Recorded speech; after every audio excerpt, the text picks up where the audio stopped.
My subs are little children, alright? They're all dumb and they can't fucking read, that's fine. Fuck their opinion.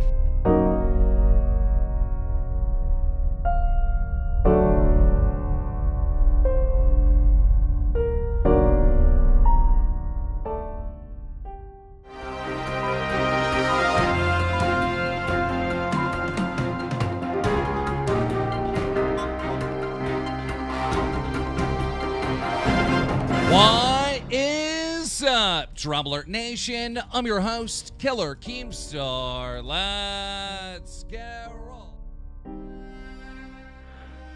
Daniel Keem, known by his online moniker Keemstar, quickly rose to fame as YouTube's resident drama queen and gathered a following of over 1 million socially retarded teenagers who didn't know the actual definition of the word pedophile. After pissing off one too many YouTubers, however, his reign of hysterical gossip and hearsay came to an end. But where's Keemstar now? In fall of 2016, allegations against Keemstar surfaced. A young girl shared screenshots of what appeared to be Keemstar asking her to come on his show, a show he no longer had. The girl's father spoke to Splash TV. I am absolutely sick and tired of Keemstar. I don't want to hear from him. I blocked him on Twitter, I blocked him on YouTube, I blocked him on my Tumblr blog dedicated to fat acceptance, but he won't listen to it. Now that I blocked him on every form of social media, you know what he does? Well, nope, there it is. He sends me mail the old-fashioned way. I've been getting 5 letters every day from him now, and I'm sick and tired of it. Every day, I get mail, I get letters, and goddamn it. They just keep asking me the same thing. He just says, come on my show, bro. Please come on my show, bro. You know, let's clear the air, bro. You know, I'm gonna get you on my show, bro. We could just, god damn it. And we could discuss it, bro. You know, I don't even keep these mails. I just throw them in the trash. Like, I made a bet out of the first 100 I kept, but past that, you know, it gets boring, so I just throw them in a bin. I'll make a little campfire for my daughter. And here's another one. Yippee! I'm just so tired. Keemstar, just stop, please. If you're out there, please just stop harassing my family. Please, I beg you. Just stop it. God damn it! Following his arrest warrant, rumors spread that Keemstar had fled to Germany under a fake name and was hiding in one of the many migrant camps. Nationwide investigations were launched by the German police. Verkündet und bestätigt. Damit bin ich mit dem Part des chronologischen Ablaufs zunächst am Ende. Sie dürfen davon ausgehen, die Ermittlungen beginnen jetzt erst richtig. Und die beiden Tatverdächtigen sind aktuell live und parallel zu dieser Pressekonferenz wohl im Amtsgericht Dresden in die haftrichterliche Vorführung. The manhunt gained momentum. More and more Germans wanted Keemstar, and they wanted him now. They were scared of their children being asked to come on his show, and the government felt more and more pressure each day. But what the Germans did not know at the time was that Keemstar had already fled the country again and was hiding in Turkey. No one heard from him for a couple of years, until police started getting anonymous tip-offs about a raving derelict asking people to come on his show. After a year-long investigation, Turkish police discovered that Keemstar had started a small cult and was hiding among them, disguised as a crippled mermaid. Çekme ananı bacını sikeyim, çekme. O karıyın amına koyayım, çekme. Yavaş, yavaş. O karıyın amına koyayım, çekme. Kaç, hala, kaç. Gel böyle gel. Çek bacını da sikeyim mi? Çek. Ölmüşlerini siktikleri. Peki. Ananız bacını sikişiyoruz. Sana affedemiyorsun. Beni çekerseniz ananızı sikerim. Amına koyduğumun çocukları. Amına götünü siktiklerini. Amına yarrağımı soktuklarını. Yarrağım var çekin amına koyduğum. After spending 5 years in prison, Keemstar escaped using keys he was given by corrupt prison guards in exchange for sexual favors. No one had heard from him ever since, until a few days ago when new footage of him emerged. He had gained weight and become one of Turkey's biggest underground pro wrestlers and was known by his new name, The Gossip. İkisine birden saldırıyor bakın. Da haklılar timsahlar. Bulgarları da girdi içeriye. Ve olay artık Arap saçının dibinde sevgili izleyiciler bitirip bitirmemek. Ama maç çok çetin geçiyor.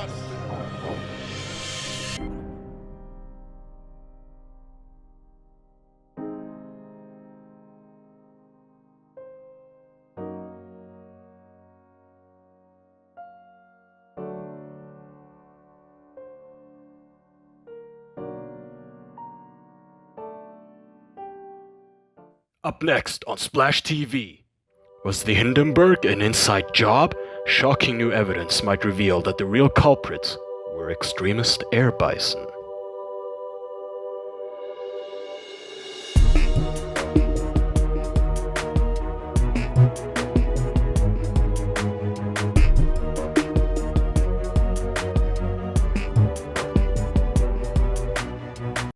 So, the drama I want to follow up on today is one I talked about earlier, a couple days ago. The YouTuber who got 150 videos taken down by Toei Animations in a single day. It was more like a single hour, it feels like, but his shit got fucking tanked by Toei because he covered like Dragon Ball, he covered One Piece, and they're just fucking awful. I've said up for a long time, anime studios and a lot of just Japanese companies in general are super out of touch and afraid of the internet. They treat the internet like the boogeyman. Nintendo used to strike channels if they even played Mario Kart. They even banned streamers because they played Hyrule Warriors an hour early because Nintendo didn't realize there's different time zones. So some time zones just had the game come out earlier. It's just they're super out of touch and afraid of the internet. So this channel, Totally Not Mark, got fucking blasted 3 days ago. 150 videos gone. And now there's this update which I haven't watched yet. I started it a little bit, but then decided it'd be better just to watch it all on stream so that way we could all see what's going on together. Since it's a story I'm pretty interested in. I think people misunderstand how difficult it is. So when a company like Toei Animations does what they did to this guy, which is put their dick in his mouth, when they take down that many videos, it becomes a legal thing. It's not a YouTube-specific platform thing. It is an actual legal battle that you have to fight.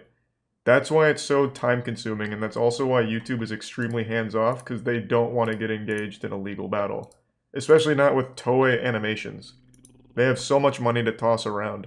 Now, he mentioned in the last one he could go through and manually dispute each one, but it takes a long time to resolve it that way. It's extremely tedious. Per the request of my contact at YouTube, I spent over 3 hours fighting disputes, and the next morning, less than 12 hours later, Toei responded to each and every claim. This is... Look, I love this shit. Look at the timing on this. Both of these are within a minute. They've got some real fucking speed readers over there.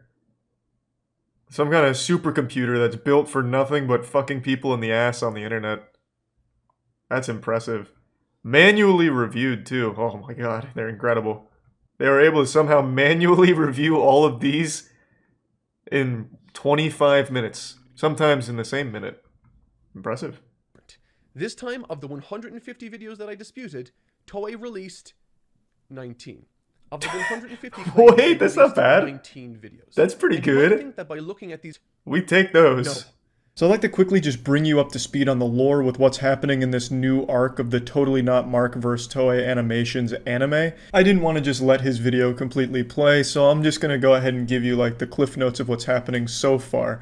So right now Mark has mentioned that over the last couple of days he's gotten a lot of support, which is great, and he hasn't really had a lot of support from YouTube specifically.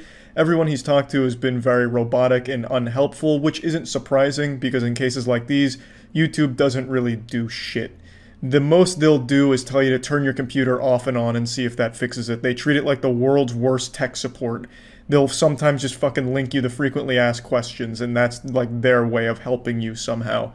Like, there's not a whole lot that they offer in a case like this, and Mark brings that up. And yeah, it absolutely sucks. They just wipe their ass with Mark's case here in hopes that he settles it himself without them needing to do anything. And then Mark goes in to explain that he has gone through and appealed all of the cases, and as of the time he posted that video, 19 of the videos were actually reinstated, which is great, but that's obviously a small number in comparison to how many were taken down. And they still withheld their decision to keep those taken down, but for some reason relinquished 19 of them, even though those 19 are also exactly the same as the other 150 in that they're fair use. So it was weird that they singled out 19 random videos from 150. If 19 of them were okay, then all of 150 should have been okay, but clearly this wasn't like an actual manual review from Toei Animations. They just went through and just fucking started slapping their keyboard, and 19 of them for some reason got unbanned. But they're cool with literally the entire Battle of Gods movie, the entire Resurrection F movie, and the entire Broly movie to be freely available on YouTube. Seriously, check it out. Look it up. They're there. I'm gonna look that up right now. I bet they're gone now. Just a hunch. Dragon Ball Super Brawly Dublado.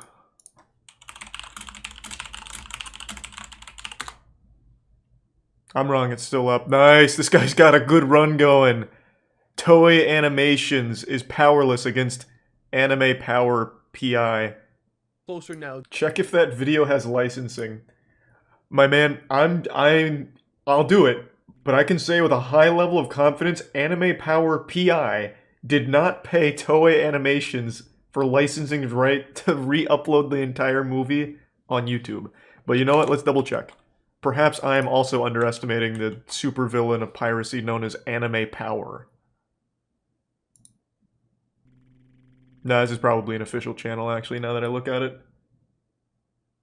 Oh, yeah. Oh my god. This is where Toei Animations goes to die. They don't want to fuck with this guy. His dublados are nuts. And that is when, right in the middle of another email conversation I was having with YouTube support, the person I was dealing with was relieved of their duties mid-conversation, and someone else took over. They fired him? Are you talking to Mark? Don't you realize Toei Animations assassins want him dead? You're out of here. Pack up your things and get out of the office. It's also not super uncommon. I remember back when I was like with Maker Studios, I went through like 12 different channel managers over the course of a couple years. They cycle these people out like crazy. They fucking use them like condoms and throw them away constantly. I guess it's the same at like any big tech company though, I suppose. Told me that they had seen my video and then proceeded to tell me not to talk to any other YouTube support folks and to instead just talk to them. And here I thought I was going to get a YouTube manager. Oh well, what did they have to say? Maybe they can help me get my 136 videos back. Well, no. In effect, this person, while they once again felt less like a robot talking to me, what they could offer was largely the same as before. Nothing I haven't already heard or tried. But I think the most frustrating part of all of this was at the end of the email, they give me advice for moving forward. Thanks, Resub, Sing, and Maddie. To the frequently asked questions tab on the Google support page. And did it help? Before moving the FAQs, did they solve it? I define my positions, which, as you can see, I openly and happily encourage people to support. To be honest, if I were you, I'd start like maybe taking some of these down. I don't know, fuck Toei. I'd replace this with anything else. Put Godslap here. I don't care, man. But at this point, I wouldn't have this shit up here at all. I don't care how much you love the property. If they're just gonna come in here and skull fuck you for no reason, I would not have this here until that's fixed. Fuck Toei. Hundreds, if not thousands of people that have made posts, videos, and calls to action on my behalf and my team's behalf. I'll never be able to repay all of your kindness and support you've extended to me and my team. Oh, this is wholesome. But until such time this ends in change or the circumstances improve, the thousands of people that have my back are going to be the only ones that will pay. And so because of this, I will be donating my portion of the wages generated to a charity I will announce later in this video. What a wholesome guy. Holy shit. 親愛なる東映アニメーション著作権局様へ。まずはじめにこのメッセージを That's a pretty interesting idea. 誠にありがとうございます。私は自分の仕事と家族や従業員を I actually think that's pretty smart. 失うかもしれない窮地に I have never seen this attempted. 私は持っています。だから私はあなたたちの作品を盗もうとする人々を Maybe that is super interesting. So one thing I do know about Japanese companies is they value like the Japanese consumer far more than like a Western audience. So I guess if this got legs in Japan, it'd really improve his chances, I think. Because again, the only way he can really fight them, he's not going to beat them legally. I think there's a 0% chance that happens. But if pressure mounts to, like I'm going to stop buying Toei products, I'm not gonna, do a cum tribute on the latest Luffy figurine or anything like that. Like, if they start taking a reputational hit, I feel like there's a good chance they just release it and like just say it's not worth it. You can just have your videos back. So I think it's a pretty interesting idea to try and get legs there in Japan for the movement. 同時に争うことはできないので、今回の150件の申し立て Wait, I didn't know that. You can't dispute more than 2 claims at a time? Oh, I had no fucking idea, actually. So that's where the 30 years would come into play? Holy shit. That's kind of wacky. I didn't know there was a limit to it. I thought it was just because of how long those things typically take for a company to respond. I didn't realize there was an actual cap on how many you can be, like, engaged with, so you can only, like, double fist that you can't double fist them. もし私に選択肢があるならば、私の動画が日本で公開されないように完全に差し替えたいです。しかし、YouTube のシステム上、私にその権限はありません。そして、Yeah, so basically, he wants the video, for anyone that just came in. His videos got taken down by Toei, he wants them put back up with like a block on Japan if that's the problem. Which is something YouTube does. Videos can be blocked by a region, but you can't manually set a region block on your content. Which I didn't know about. I've never thought to do that. I never thought, like, one day came up where I was like, hey, fuck Estonia in particular, I'm gonna block my shit over there. But his solution is put the videos back up and we can block them in Japan. If that's what needs to be done, that's no problem. Which I think is a good idea, if that is the problem. But he doesn't have the power to do that himself. It'd have to be Toei Animations that does that. あなた方の会社から返還されていません。そのため、私自身と世界中の何十万人もの人たち Ooh, I like that, kind of putting a threat in の there. 映画をサポートすることを This feels like something out of Death Note now. そして、これが今後他の YouTuber にも起こり続けるとなると、何百万人もの人々がボイコットをする可能性が大いにあります。Oh, there's 2 separate ones. So what kind of power does Oda have? Doesn't he just make One Piece? I don't think he could really, like, hop on the Toei Animations YouTube page and unblock his videos, right? So is the idea to put pressure on Oda, who has a lot of pull within the company? I don't really know, like, how that's structured, but I do remember, like, the Bleach guy, what's his name, Kubo? Kubo used to get slapped around by, like, the, what was it? Shonen Jump? My god, they abused that man. And he was one of the most popular the most popular manga creators there is. So I imagine Oda's got to be kind of in that same boat, right? Or maybe I'm just wrong. Maybe I just don't understand how huge One Piece is. 私を含むすべてのファンから謹んでお願いを Is 申し there 上 a げ dub ます。 for this? ファンたちは海賊版行為と戦い、東映アニメーションからお金を稼ぐつもりはありません。私たちは Sorry to keep pausing, but this is pretty interesting. I haven't seen this. I think it's an overall really good approach, at least with the first part to Toei. I just don't know anything about Oda, like how much power he commands. Is this something he could even see? With the way they treat some talent in Japan, like back to Johnny and Associates, Kimura wasn't even allowed to have a social media account until 2019. They would not even allow him on the internet. He was forbidden. So is there a chance Oda can even see this? Or is he just totally on a different level? He's very connected to his community. So I'm seeing between 0% and like a 10% chance he can see it, from what I'm gathering here. So it does seem like he pays attention to the community. So then it doesn't seem like a bad idea at all. Even if it's a slim chance, it's better than 0. Again, like, at this point, with his entire livelihood being threatened for no fucking reason, it's worth trying if there's even a slim chance. This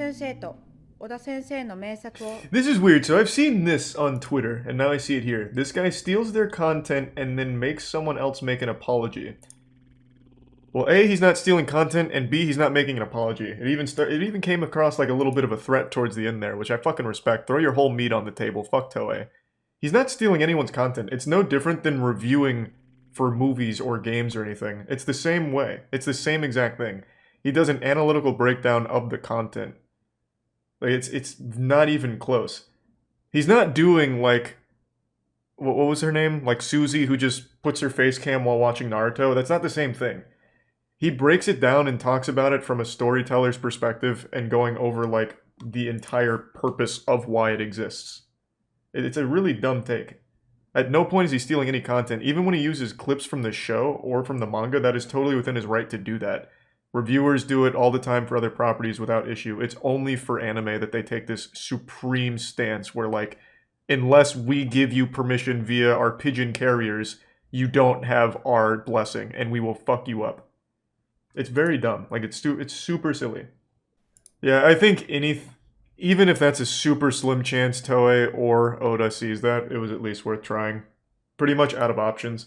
You can't beat a company like that legally.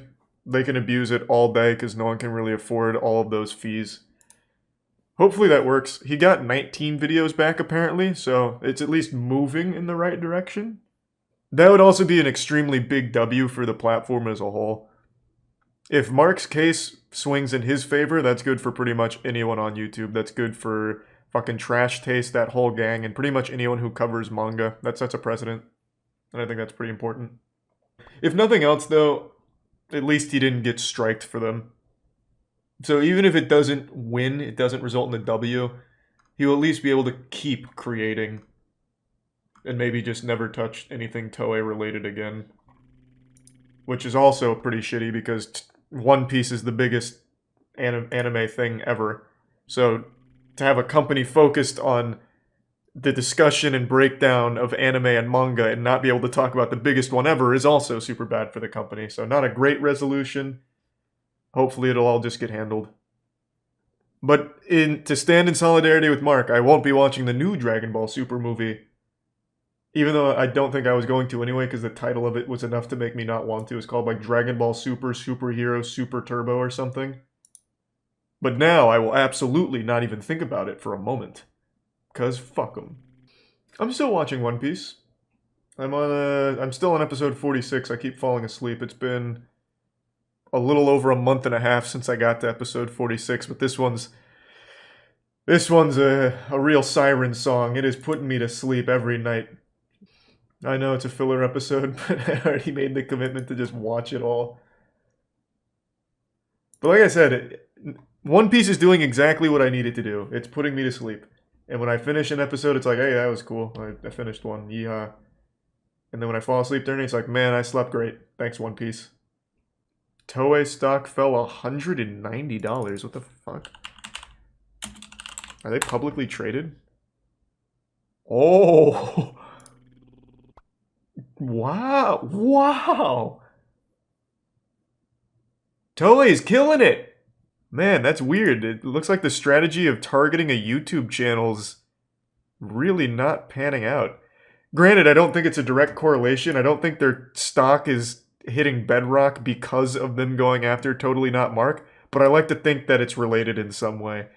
You know, kind of like an anime, where when a character does some fucked shit and then they pay the consequence a few episodes later, that's kind of what's happening here, right? Oh, you love to see that. You know, if Mark's videos and messages to Toei don't really get there, I think if this keeps tanking, maybe at some point they'll be like, alright, what's going on now? What's happening?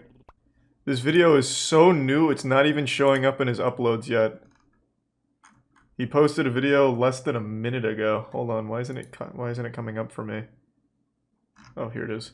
This is going to be my last video addressing and updating what's been going on with Toei Animation. Tier 1 free I say that not because I've heard anything from them or YouTube, because I haven't. It's not because I haven't felt an enormous amount of support from so many people, because I have. It's actually for an entirely different reason I never thought would be a factor, and That's me. Now, this is the conclusion to the whole Toei animation thing. Mark made this video thanking everyone for the support, but stating he doesn't want to continue this kind of situation any further. He doesn't really want a boycott of Toei or anything, and just the stress of the entire situation has really had like a toll on his overall well-being recently, which I completely understand and respect. And the whole thing is just such a fuck situation. I truly do hope Toei Animations reverses this decision, and I'm hopeful that something good can come from all of this. Even Mark just talking about the situation I think is extremely helpful to the YouTube community and seeing what's going on and what can happen and like what to kind of do about it to at least try and fight back. Overall, it's just a really upsetting conclusion, and hopefully within the next month or so, they will do something. Now, Mark might not support a boycott of Toei, but I certainly will not be participating in anything Toei related. I won't be purchasing any of their material or watching their new Dragon Ball movie or anything like that, because fuck them. I think what they're doing here is disgusting, and I don't want to be giving money to a company that does this shit. And not just to Mark, they've done this for years, and they continue to do this, and it doesn't seem like they're going to show any signs of stopping. So, I won't be supporting them, and it's just really fucking frustrating. Now, I don't think Mark was advised by like a legal team or anything to post a video like this. It's not like he did anything wrong. He wasn't threatening the company. He was simply stating like some people feel betrayed by Toei seeing how they handle themselves online like this. He was just saying what's currently going on. That's not a threat to Toei. He's not in like any legal hot water or anything. I really think it was just this situation being so stressful, he just wants it to be put behind him, which again, I completely understand. And yeah, I just wanted to share this with all of you just to bring you all up to speed, because this is a story I've been following very closely. And yeah, that's about it. So yeah. There's few things more sacred than a fishing tournament. Just some good old-fashioned elbow grease, a fishing rod, some bait, and grabbing Mother Nature by the balls and saying, "We evolved past the need to be aquatic creatures. Now we live on the land, but we're coming back out to the sea just to prove who the boss is, who's the top of the food chain." The point I'm making is fishing tournaments, they've been around for a long time, and there hasn't really been any major scandals, at least none that have hit the mainstream that I'm aware of, until today. Right now, there is a massive cheating scandal going on in the professional fishing scene that is shocking. This is a doozy. We got some Bassmaster foolery going on around here. Kind of. Yeah, the sanctity of fishing has been disrespected. Unfortunately, there has been another cheating scandal, this time in professional fishing. Every sport ever right now is having cheating scandals. It's crazy. I don't know what's going on. Pandora's box has been open. And this one, it's quite crafty. I've seen the video beforehand, but I'll of course play it again to catch everyone up to speed. It's a pretty smart idea. I'm surprised that this isn't more common. Thanks for your sub, Lancer, Baggy of the Prime, Kintarit, and the 10 gift subs, Ace. Thank you, Ace. Your sub, Gavin, Delicious, Oni, and the Bits Mushroom. And give sub, Father.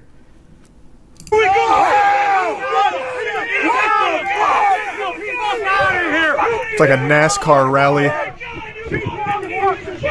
Show me your butthole. Where's the other one?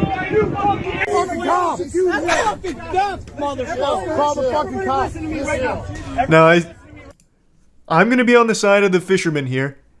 This is legitimately a problem because by cheating in these tournaments, they won a lot of money, robbing people of that prize. So it wouldn't be silly to get authorities involved. Because fishing tournaments, they actually do have decent prize pools. It's more than you'd expect. You know, like, you're not going to be like a multi-billionaire off fishing tournaments or anything, but it's a good chunk of change, especially for just like hobby fishermen or even semi-professional or professional fishermen. It's a good chunk. Like, sometimes it'll get up to 10, 20, 30 grand from the ones I've seen. This one was 300K. 300K? Holy fuck. Oh. That's what this guy made in total from his winnings. Oh. From cheating. Okay, gotcha. Jesus. I don't want anybody to touch these guys. I want you to go to jail. That's a lot of Wrangler jeans. So here's the method they use to cheat. Actually very smart, not gonna lie. Yep. Lead anal beads. They thought of everything. They put little weights in the fish they caught so that way they were heavier. Because when it comes to professional fishing, it's all about the weight of the fish you catch. That's how you're scored, right? You catch a big, heavy, girthy fish, you get, more points for it. So this guy was stuffing weights down their throat to make them heavier. Actually ingenious, by the way. Like, that's pretty fucking smart.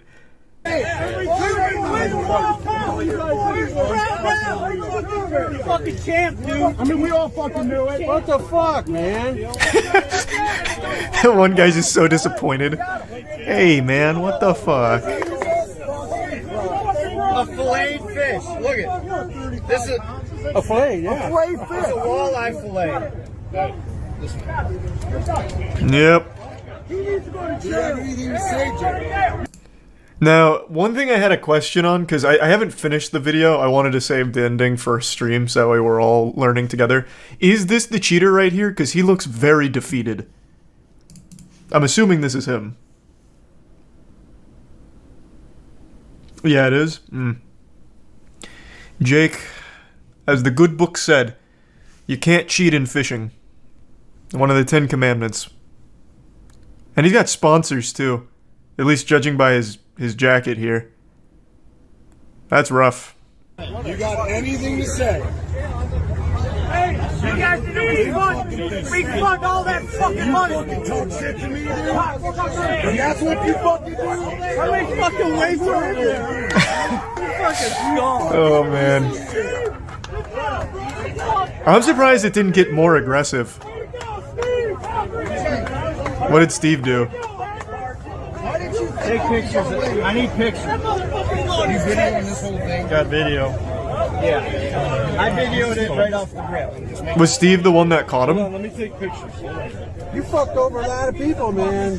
They've been doing this shit for years. Cheating motherfuckers, man. Piece of fucking shit. I know that. You got a fucking boat. You got thousands of fucking dollars. You stole from it. He's absolutely right. He did steal all that from the people that competed legitimately. So how was he caught? I didn't want to look too deep into this because I thought it'd be more fun to uncover the truth together. Where can I read about like the method the method they used to catch him? Because now at this point, I'm expecting a lot. I'm expecting they use like infrared scanners or something. They brought in a fish whisperer to ask the fish how much it weighed. And then when it turns out the fish was lighter than the scale said, they got suspicious. I'm just gonna go ahead and say it. This is more than just an accusation. This is like as definitive proof as you can find of cheating. Fish aren't just swallowing these lead weights. Like, that's just not happening. This guy's a 100% cheater. It wasn't an accident. Okay, so they came out with a firm statement. Disgusted guys and gals, I'm sorry for letting you down for so long. I'm glad I caught cheating taking place in your loot at the same time. What in tarnation? What is that? I'm glad I caught cheating taking place in your loot. What does that mean? It's an acronym for the tourney. Oh, the Lake Erie Walleye Trail. Ah, gotcha, thanks. Nice. Good work, loot. How did they catch him, though? Clearly got away with this for a long time. How were they finally busted? Why weren't they bleeding? Well, if you read this paragraph or this sentence right here, it explains. 2 anglers were caught cheating in a Cleveland fishing tournament by adding lead weights in fish fillets that appeared to be previously prepared to increase the weight of the fish. So it wasn't just the weights. That's why he kept pulling out the, look at this fillet! Fisher, the tournament's organizer, told 19 News the fish looked smaller than they weighed. This prompted the fish to be checked for any signs of cheating. Wait, they eyeballed it? How did they get away with it for so long then?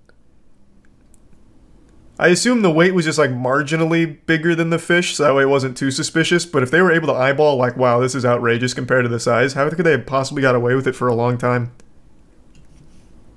Or maybe Fisher's just got a really strong eye. Yeah, no, this guy's got a great name to be a fishing tournament organizer. His name's just straight up Fisher, so that's cute. I run a fishing tournament in Louisiana and we have busted someone for this exact same thing. When we went to put the fish on the scale, the weights fell out of its mouth. Oh, get fucked. Unlucky. He's got to work on stuffing that turkey. Amateur. He made 300K in just 1 year. He's made 3 million total from cheating. Oh, god damn. 3 million clams? Yeah, has he made a statement yet? What's his name? Jake? They just kept saying Jake. Jake Runyon. And Chase Kaminsky. It was 10 pounds over the previous record, but the fish didn't look record size. Oh, so they really just flew too close to the sun. They went wumbo on it for no reason. I mean, legitimately, there should be, like, legal action that comes from this. If he's cheated $3 million out of these tournaments, that should be a lawsuit. And the shamelessness to do it in fishing, of all things. Dave Baszucki. You know him as the CEO of Roblox. I know him as a weird urinal cake I can't help but pee on from time to time because everything that he has done as CEO is just so odd. He is the guy that has been fighting tooth and nail, making it what seems to be his life's mission to bring dating to Roblox. Having a entire section of the Roblox business model carved out for dating. And initially, it was supposed to be for 17-plus-year-olds. Dave, that's underage, which was a lesson he refused to learn. He had to eventually be dragged kicking and screaming into reality that 17-year-olds are minors. And despite everyone on the planet telling him how weird it was that he wanted adult content accessible to 17 plus instead of locking it behind 18 plus, which he was adamant about, he refused to budge an inch on that. He was just lat spreading, just saying no, until eventually, I guess, someone was able to break through his noodle up there to, you know, get the message through his thick skull. But everyone has also been saying how weird it is just conceptually to try and add adult content on Roblox to begin with. It is a platform used predominantly by children. Why do you want a dating service element of it? Why do you want adult content to even have a home on Roblox to begin with? Especially considering the reputation of Roblox as like a safe haven for predators at this point, where there are just so many issues with the way Roblox handles their predator problem. It's just a recipe for disaster, and everything Dave has done as CEO of Roblox is just fucking odd to me. And I think he himself is just creepy. I just watched a brand new interview with him that just kind of goes tits up here. He's unhinged. Like, he is actually off his gourd in the interview. I can't show you any clips from it, and just to set expectations, if you do watch it, which I recommend you do because it's fascinating, he's not like blowing a gasket or having a conniption, but he is like combative, defensive, and it seems like very upset about the interview, even though, according to this, Roblox was the one that pitched them on interviewing Dave Baszucki about child safety. Like, they didn't ambush him or anything, yet during the interview, it seems like he was fucking caught between a rock and a hard place. He was deer in the headlights for a lot of the questions they were asking. I don't know what he was expecting. Maybe he thought he'd go into the interview and both of them would be on their hands and knees just sucking his dick and fondling his balls, putting a finger in his ass for the G-spot tickling. Like, I don't know why he would be getting so mad when they were even the ones that were pushing for this interview in the first place. It's shocking. Let's take a peek at this moment here, which is transcribed. It's from the interview. It's probably the most heated moment from the interview. The interviewer is talking about manual safety versus an automated review process. And Dave Baszucki has a full-blown temper tantrum here. He gets red in the face, and then he starts trying to like talk over the interviewer who is trying to give his perspective. So he answers the question initially about like how he'd actually lean in harder, the shift would be constantly moving to higher quality, more accurate, more diligent systems. Can we review more? Can we do better? And then eventually just says, let's say we figure it out and the way to do that is with better and better AI models. Would you pick that? The interviewer says, yeah. And Dave Baszucki says, good, so you're aligning with what we did. High five.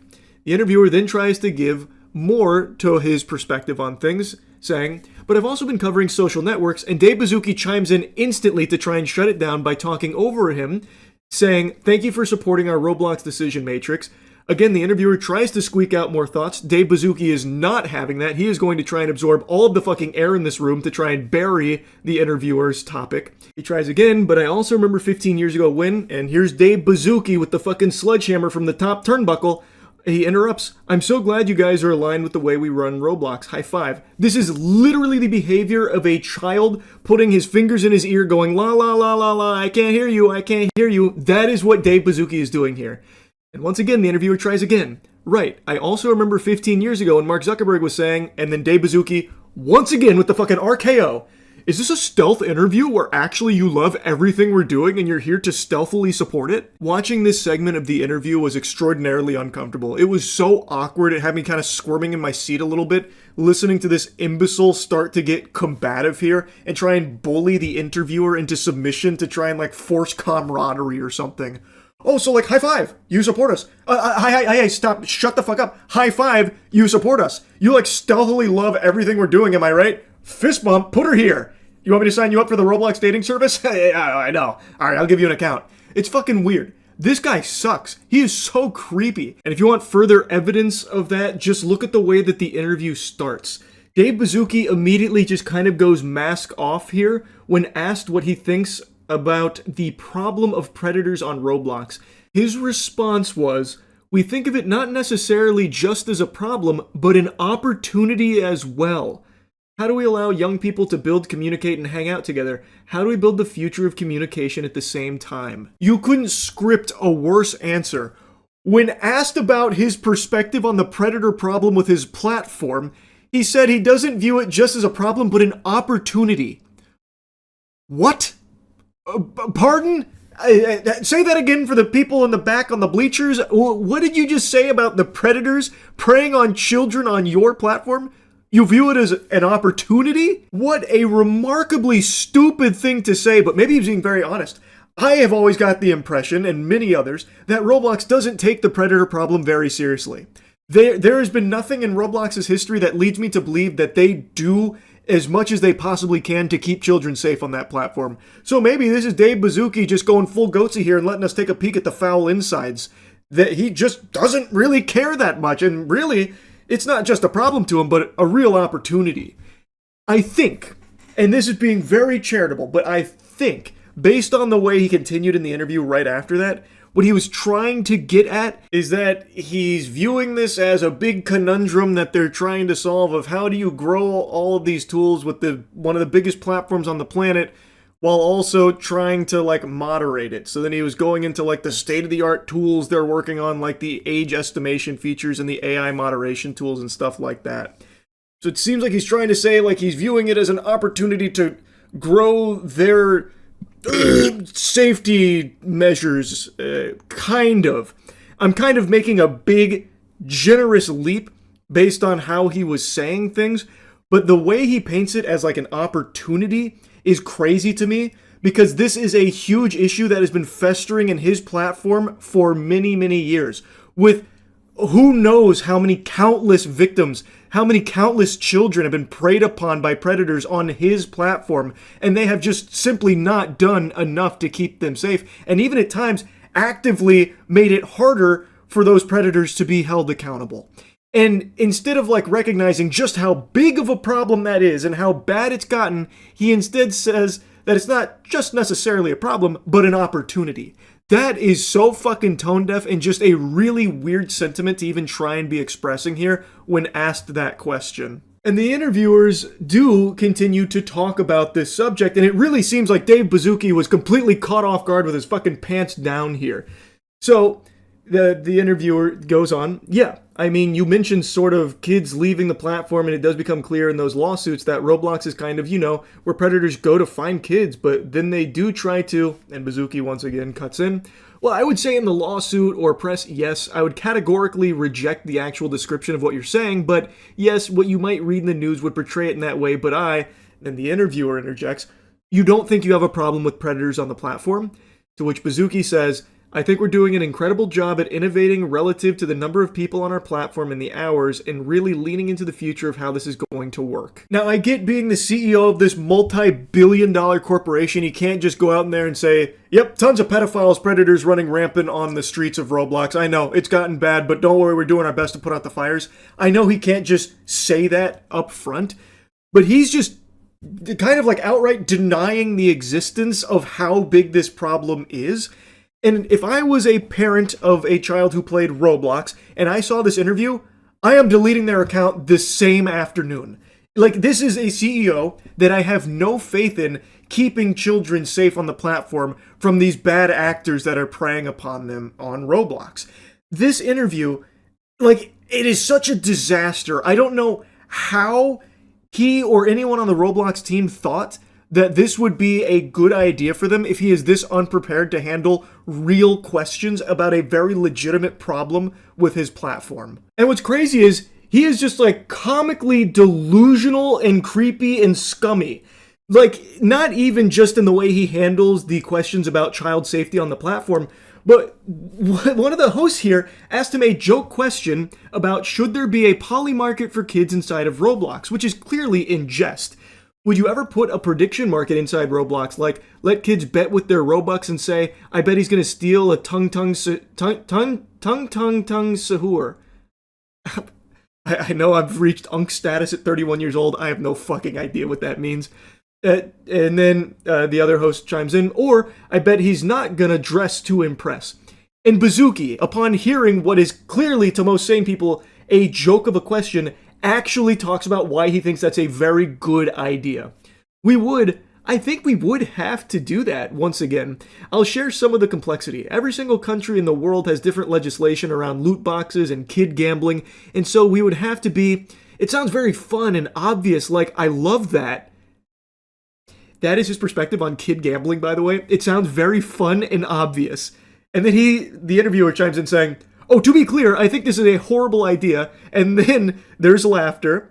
I was just interested if you were thinking about it. And Bazooki says, well, I actually think it's a brilliant idea if it can be done in an educational way that's legal.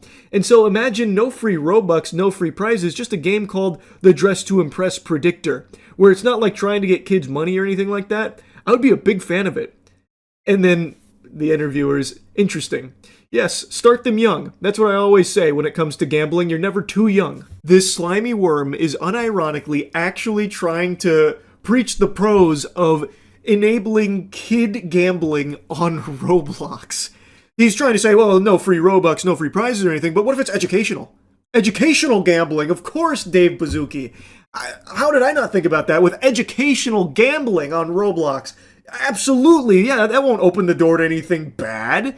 Oh my goodness, yeah, of course. It makes so much sense, David. He doesn't even try and like spruce it up a little bit, clean it up, tidy up the rough edges there of like children gambling. He himself literally says the word kid gambling. So he is just fully open like, yeah, kid gambling, like maybe that is a brilliant idea we should consider. Like he's not even trying to like skirt around the loopholes like a, you know, mystery boxes of Labubu or something like that, or like a Pokemon card product, you know, like TCG boxes or something. Like, he was just saying, oh no, kid gambling. Yeah, no, actually, that's a brilliant idea. We'd have to find a way to do it legally, of course. I'm sure there's a way, but it could be great education. Wild. Actually wild. Like I said, I highly recommend you check out the actual interview. It is unbelievable that not only did he agree to do this interview, but that it was their idea to do this interview in the first place.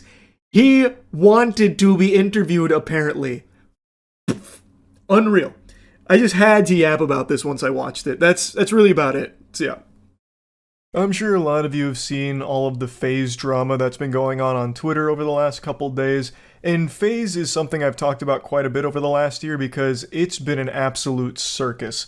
From their stock absolutely flatlining to the point now where it's basically just a sad joke. Just look at this graph, it puts a tear in your eyes. It's more tragic than the ending to Marley and Me. It's just been crazy to see them circle the drain like this and have this wild fall from grace. Because they're one of the very few gaming-focused brands that branched out into the mainstream. Like, most people have probably heard of FaZe at some point in their life, even people that aren't associated with gaming. So they really did blow up in a big way, and now there's like a war going on between like the founders of FaZe versus the corporate suits that now control FaZe, and it's all just been bubbling over and becoming this massive shitstorm, and everyone's getting covered in the filth. It's getting stinky. Now, the first domino that fell in this FaZe soap opera is the OGs came forward, like FaZe Rain and Banks, and started criticizing the brand overall, talking about how it's become soulless and lame and just generally horrible. The main talking point is how the founders have lost control of the company to these zombies in suits that just don't understand the space. And they also show no respect to the founders that brought it there in the first place. They overrule them, they have no real decision-making power. Thus, the decision phase, the direction FaZe has been going over the last few years has been a negative one. And most people can probably agree with that. FaZe hasn't exactly been hitting home runs recently over the last couple years. So the founders have been talking about how disappointed they are with FaZe in its current state. And then FaZe Rain recently has just been leaking tons of information, like internal stuff, financials. He's been leaking more than the faucet in my college dorm room. He has been going hog wild with tons of information. And most recently, he was focusing on their numbers, like their actual numbers with their spend as well as what they're making. He made a video going over their financials, talking about how much they spend on certain games in the esports space, as well as the lack of return they see from it, even disclosing Nick Merck's salary for being on FaZe, which is like $1 million a year, and he just goes over how much they're spending and how they're not seeing any of that money. It's just fucking vanishing into thin air and just like literally bleeding them dry on finances. According to a lot of his numbers here, they're spending over $700,000 a month on like esports stuff. That's crazy, and they're not seeing any money come back into the company, which isn't exactly an eyebrow raiser. This is something everyone speculated for a long time because it's become very clear to actually every single person with eyes that the entire esports scene just doesn't make any money. What's wrong, Io? I don't know why the esports scene is so shit for generating profit. I have no idea. I don't have the answers. What's wrong? I've upset Io mentioning this. Because it is heartbreaking. Like, esports is a scene that you get in for passion, and you see a lot of orgs start to close their doors because they just can't stay afloat. It's very expensive, and you don't make anything. So Rain was going over their numbers, which I do believe because like the information he's been leaking has so far been confirmed accurate, and he's just talking about like how much money they're losing, and it's a lot. Over 700,000 clams, over 700,000 pristine doubloons is a ton of cash.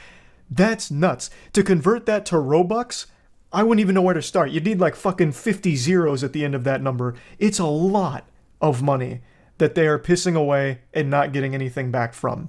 So he started revealing these numbers. More OGs came forward to talk about how upsetting it is to see the direction that the brand has gone and that it's completely lost its identity. The people at the top of the food chain don't understand the culture, so it's trash. All of these statements from the OGs then led to this like Marvel civil war within FaZe, where you had the OGs versus the people at the top and also new generation FaZe members. So a lot of the audience was on the OG side and a lot of the audience on the new side, and it's just been this constant clashing. And yesterday it really festered into something pretty foul. So just to give context here, it started with this tweet from FaZe Clan where they said, "We want more women in FaZe Clan." To which FaZe Rain replied saying, "Spoiler alert, it's Grace, and the only reason I heard was because she was on one episode of Stranger Things." He's referring to Grace Van Dien, who is a streamer named Bluefy and also was in Stranger Things. So it turns out he was 100% right, because yesterday FaZe announced that Grace Van Dien is joining the FaZe family. Now, this all led to a lot of hubbub, a lot of discussion, and a lot of controversy. And with a very public fallout between the OG FaZe founders and current FaZe, people were already on edge. It also really didn't help with the FaZe tweet about wanting more women in the organization, because that got the community excited, thinking that FaZe was about to make a big signing from someone who's been grinding in the scene for a long time, working hard for an opportunity like joining FaZe, and then turns out they had already made their decision when they had made that tweet. So that was kind of a bad look, and it didn't do anything good for Grace because it put her in an uncomfortable position where the community was upset that she got the opportunity being a relatively new streamer. They thought that they had signed her just because she's a celebrity. So some members of the community got upset at Grace directly, which I think is super misguided. There's plenty to critique about FaZe signings and business decisions, but Grace didn't do anything wrong here. She does stream often and then had this opportunity to join a huge org. Yes, being an actress did obviously help her get this opportunity for sure, but at the very least, she seems excited about it and does actively stream, which is already more than you can say for half of their celebrity signings. Like Snoop Dogg, for example. They paid him a fat load of money, as well as stock, in FaZe in order for him to be on board the FaZe family. And all he ever did was take a single photo with them, and then the word FaZe never left his lips again. He must have been hit by a Men in Black neuralizer that erased his memory of FaZe Clan entirely, because he never did anything with them, in spite of getting all of this money and this stock. And it wasn't just him. They've done this for multiple other celebrities too. Like Kyler Murray, who I'm pretty sure all of you watching didn't even know was part of FaZe Clan at any point. I didn't until I watched Ludwig's Mogul Mail on it. I had no idea Kyler Murray signed with FaZe, but he did. Kyler Murray never even mentioned FaZe Clan a single time. Not once. After joining. But in this case, Grace is an active streamer, thus will be presenting the FaZe brand to her audience, and she seems extremely excited about doing things in collaboration with FaZe, which is infinitely more than any celebrity that FaZe has signed recently. So I really feel that the anger directed towards Grace is just a little weird. The focus should instead be placed on how out of touch FaZe has become with the decisions they make. For example, this was also mentioned in Ludwig's Mogul Mail, but it's something I've talked about as well, where FaZe had that whole super expensive reality show where, you know, who wants to be the next FaZe member? So you want to be a FaZe superstar, do ya? Well, hop on board the Polar Express here for this FaZe show. And they put so much money into it, and only like 6 people ever watched it. Like, they dumped money into this completely geriatric, dumb ideas like that reality show that no one cares about, no one gets excited for, and all of their YouTube content is beyond dead. And no matter how much mouth-to-mouth they give it, they can't revive it. They can't get that heartbeat back, no matter how much they try, because they just don't know what they're doing or what direction to take FaZe. It's become very corporate, and most people don't vibe with it anymore. And it's also led to new FaZe members fighting with the old FaZe members, so they're like actually butting heads and, you know, throwing down in the Twitter replies against each other. So it's just been so much fighting and drama with FaZe because the founders lost control of the company, and the direction it's gone has only further decayed the brand to the point where it's at, 55-cent stock price and kind of just like a joke in the industry outside of some of their esports teams. Like, they are still doing really well in the games they're in for the most part. Not entirely all of them, but a large chunk of them, their esports teams are still top of the line. So it's just a shame to see how bad things are behind closed doors at FaZe. And now those doors aren't even fucking closed anymore. Those doors have been kicked open. The entire public is being exposed to all of the dirty laundry of FaZe, and all of it's happening publicly. I am still shocked FaZe Rain was even able to release all of the information he has without getting sued. I would have thought they would have had so many NDAs out the wazoo on FaZe Rain, but he's just been revealing everything. So I'm starting to believe they probably just forgot about him and all of the founders, so they never even bothered to NDA them. So he'll probably just continue to share shit without repercussion. So I'm pretty excited to see what else he starts bringing to the public eye with FaZe. But anyway, I kind of wanted to talk about all of this because I just find it so fascinating and generally sad to see the state of FaZe. Like I said, it was one of the few gaming brands that broke into the mainstream and had like a very wide appeal to people even outside of the space, which is nothing shy of impressive. So to see what it's become is just wild, and to see how it continues to unfold is shocking. And I wanted to talk about it a little bit. I don't know how it recovers, I really don't. Like, even if it does get back into the hands of the OGs, I still don't exactly know how they right the ship right now. I don't know how they fix all the damage that's been done to the brand. They'd probably have to start over, like at the very bare bones level, and build it all again.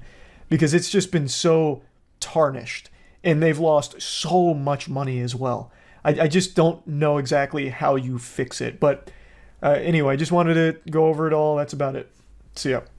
My dad abandoned my family when I was 5 years old. That is a wife and 4 kids. He abandoned us and then pursued amateur breakdancing. But why though? The beauty of breakdancing is you can do it from home. Where did he go? How do you even abandon a family to train breakdancing? It's not like Bruce Wayne going to train with Ra's al Ghul. Like, you can just do it from home. I know he has a reply video. I'm sure I'll have my question answered, but that is already so fascinating to me. It seems like maybe he was looking for an excuse to leave, and he's like, listen, honey. Look, the breakdancing beckons to me. I have to leave. It's my purpose. Maybe to join a breakdancing group. Yeah, but again, that's another thing you can still do from home. You go practice with the group, you know, fucking 9 to 5, basically, if you want. You could treat it like a job and then come home to your fucking family. Like, I don't think you need to, like, fully get rid of all your corporeal belongings and go pursue breakdancing for the rest of your life. And he got really good. Oh, and it was worth it. Like, he became like a D-list, and he went super viral, and he did all these interviews, and he danced with Paula Abdul. Paula Abdul. Take a look at this 60-year-old break. Whoa! 60 years. Yeah! Wait, it was worth. Wait, he's fucking serving. Stand back. He's not exactly known for his blistering speed, but the technique is great. Damn, he is actually fucking cooking him out here, though. The worst part, damn it. He's like, hold my cane. Medical bills growing up, but he did give me this breakdancing. He's on his head. Wait, that shirt is actually fire. You know, I'll get texts like this, "Happy birthday?" ? And then like links to his breakdancing video. No, not Facebook, brother. You gotta expand. Hey, happy birthday. Do you mind if you and your friends like this post of me doing head spins? I need this one to pop off. Thanks. She seems like a really good sport about that. I would be pissed. I would be inconsolable if my father left me to fucking breakdance. I'd be mad. Pays his alimony with merch, super based. True. He's a Hitmon top. Also true. Yeah, my dad just left with another woman. Cringe. Alright, so this is his response then. I wake up at 6 a.m. to find that my daughter has posted a TikTok video trashing me. She's a big social media influencer with millions of followers. Here it is. 6 a.m. to do some work. Oh my god, this is 10 minutes. Some of her videos get millions of views. And this video has tens of millions of views. Yeah, it was popping. Likes, 20,000 comments, 40,000 bookmarks, 30,000 reposts. It's just insane. So I thought I'd better watch this video. And frankly, I was pretty chagrined by what I heard, to say the least. But honestly, the more I love the way he presents this. It's like a substitute teacher trying to win over the class with like quirkiness. Like his intonation is really interesting. First, I can see that as a 5-year-old, Maddie would see her dad as having abandoned the family. One day I was living there, the next day I wasn't. And that will look like abandonment to a child. And most people. Couples do get divorced about half the time in America. And I was just living a mile or so down the street in LaGrange, Illinois. We just weren't living under the same roof. Now, about not paying medical bills, that's just not correct. Here was the financial arrangement of the divorce. Maddie's mom, my ex-wife, got $2 million at the get-go. No! At the gate, a lump sum payment. Plus, I was paying her $18,000 per month in child support and alimony. Where is that coming? Whoa, I didn't expect that. Wait a minute, this guy's fucking loaded. This guy's got clams.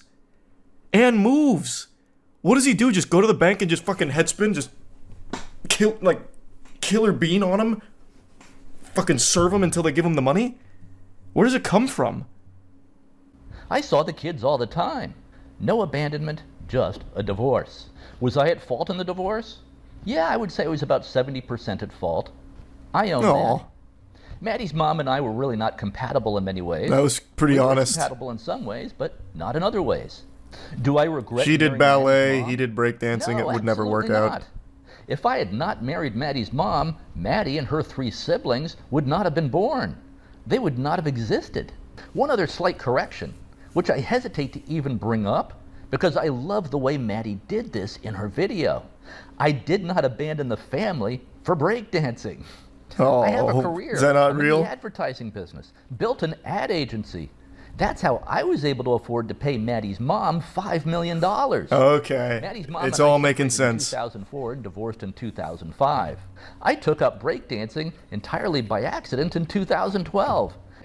Now, some of you might be wondering, can he still breakdance at age 66? That is what I'm wondering. Well, I don't know. Let's see. I'll give it a try. Okay, Maddie, let's see how the old man What kind of Mojo Dojo Casa house is this? Fucking Bitcoin merch, Bitcoin flag, weird plants from like the Spore universe, and an American flag. Where does he live? It's like a Sims house. Hey, hey, wait a minute though. Hold on to your britches, sports fans. There's a 100% chance of serving.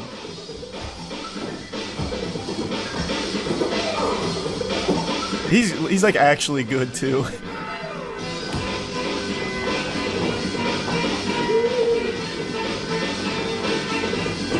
Oh! Jesus Christ! His coccyx. It wasn't ready for that. He's pretty good though. Now, it's been some time since I learned the art of breakdancing. I'm gonna tell you right here though, this looks like a bit of a flubbed move. I don't think this is how you want to... Oops, where was it?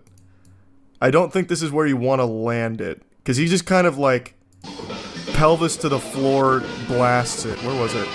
It's right here. Like, that's just... I don't know. That just doesn't seem smooth. Like, I know every part of his body was squealing out in pain from this. Because usually you want to, like, kind of do what, like, roll into this, kind of like parkour, but on your tummy. Kind of like doing the worm, from what I understand. What I remember, rather. Especially at 66, those bones, they're not built the same way anymore. There's a lot of wear and tear on those joints as well. And he just, bang. Like dropping a pile of meat on the floor. Pretty good, though. Like, he's actually good, though. I am genuinely impressed. Few details are off. No doubt because of what she heard from her mom. And I do think it's a great storyline that a 54-year-old dude left his family to pursue breakdancing. Even if not quite true. Yeah, what a great story. A bigger truth. A truth that is really truer. Who wouldn't want to pump their fist to that one? This could be a very funny movie plot. I love you, Maddie. You are very creative and talented. Keep doing exactly what you're doing.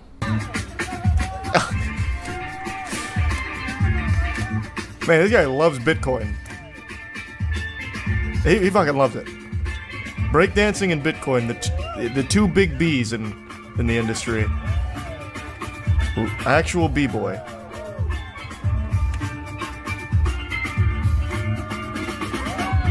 But maybe that is how the move is supposed to go. Maybe at 66 it just goes a little differently, because there's no way that feels good. I think you're supposed to lower yourself into it from there, but he just keeps hitting his whole weight on it.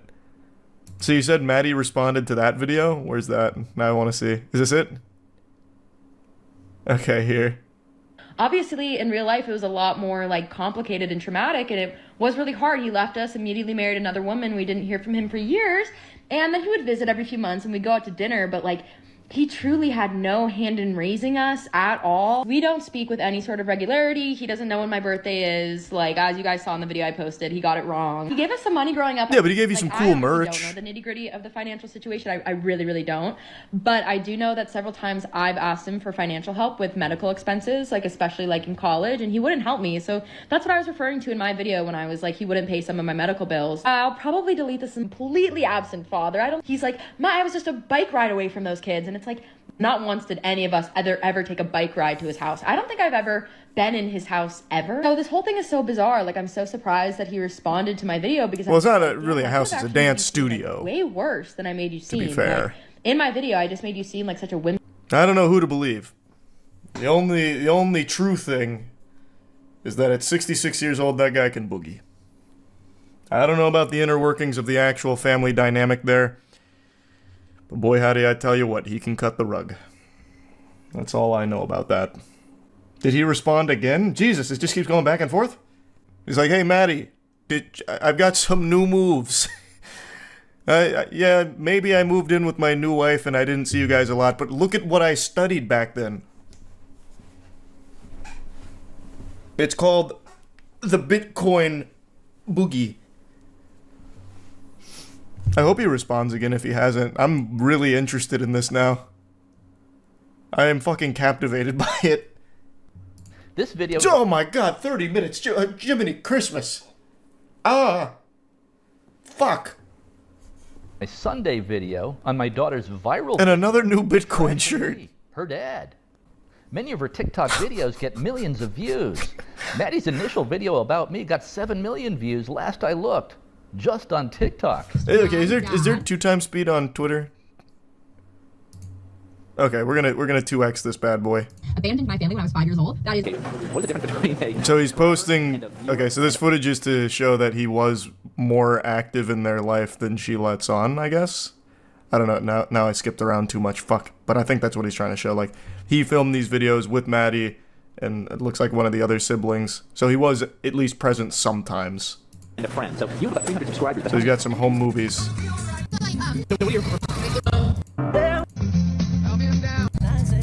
Man, this whole thing is just... Was that a Bitcoin shirt even in the family photo, brother? There's no way I saw that correctly. Was he wearing a giant Bitcoin shirt even in that family photo?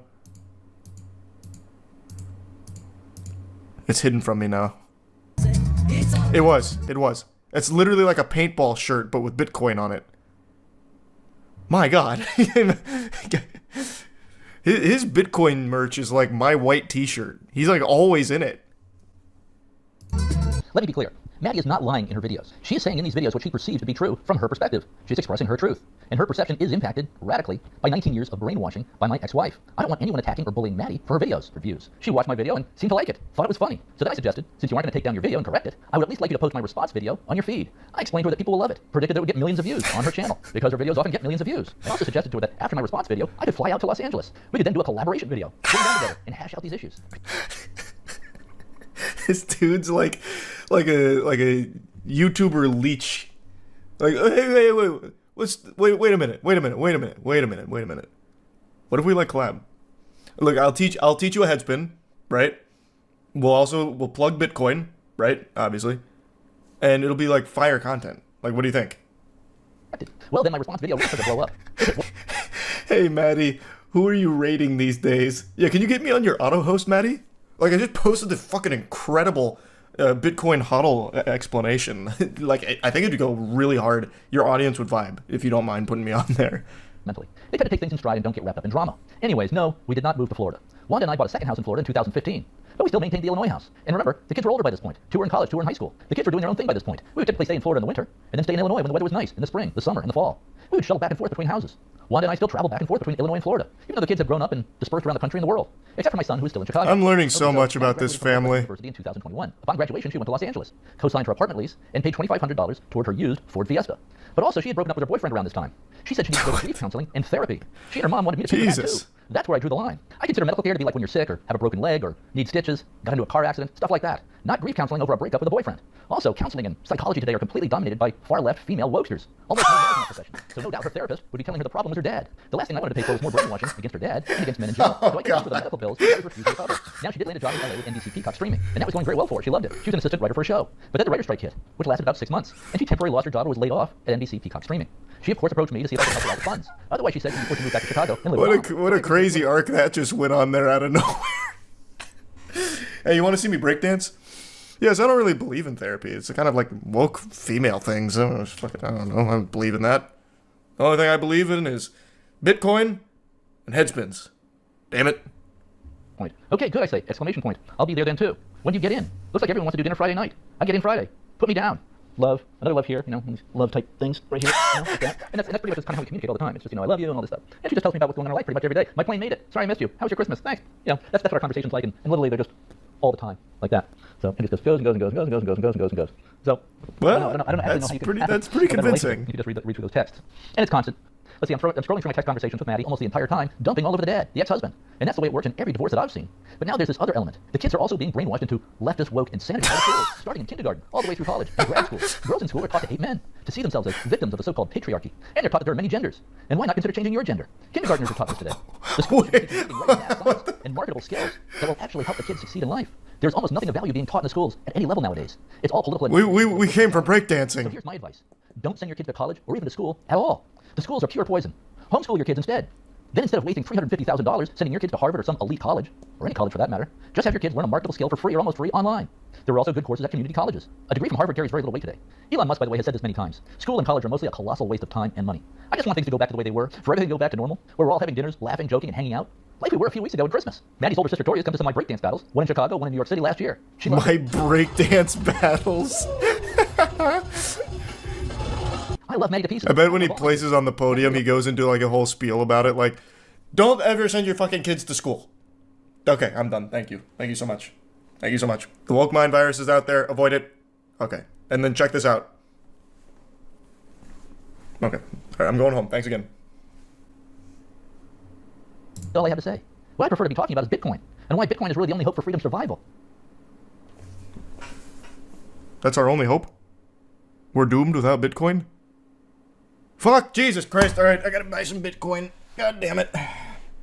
I call this move the woke whirlpool. It just does a headspin doing this.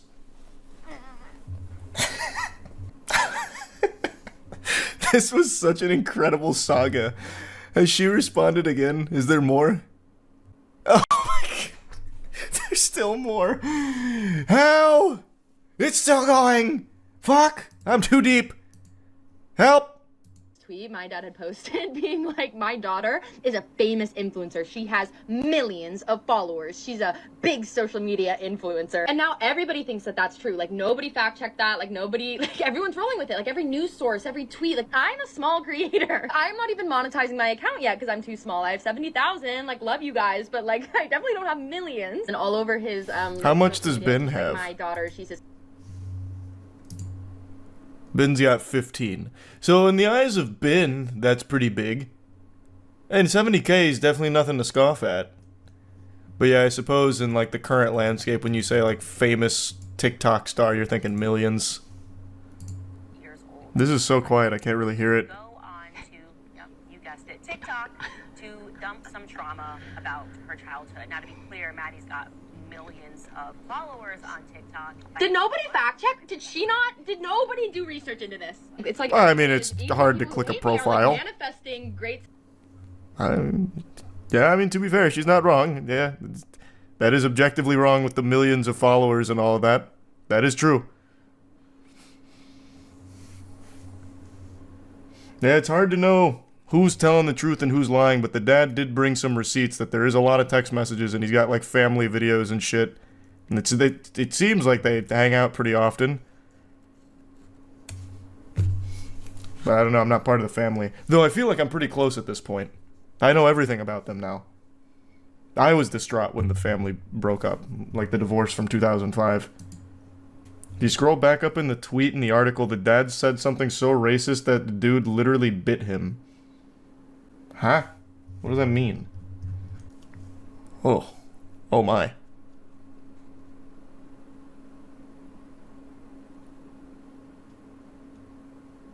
Well then. Is it really the same guy? I have no fucking clue. It's in the article, I'm guessing. This definitely isn't the same Ben Hart. He's 66 right now. And in exclamation... what do you mean? In blank, it was 24. He would have been in his 30s. This is not the same guy. What year was it? 1984? And how old is he? He said 66 right now? Okay, yeah. 66 minus 40, 26. Yeah, it sounds about right. So, I mean, that would be the same age. That would be correct. I'm sure we'll get a response from Ben at some point. Yeah, you remember that 1984 thing? Well, we don't need to talk about that. Let's talk about Bitcoin and check out this new maneuver I've been working on.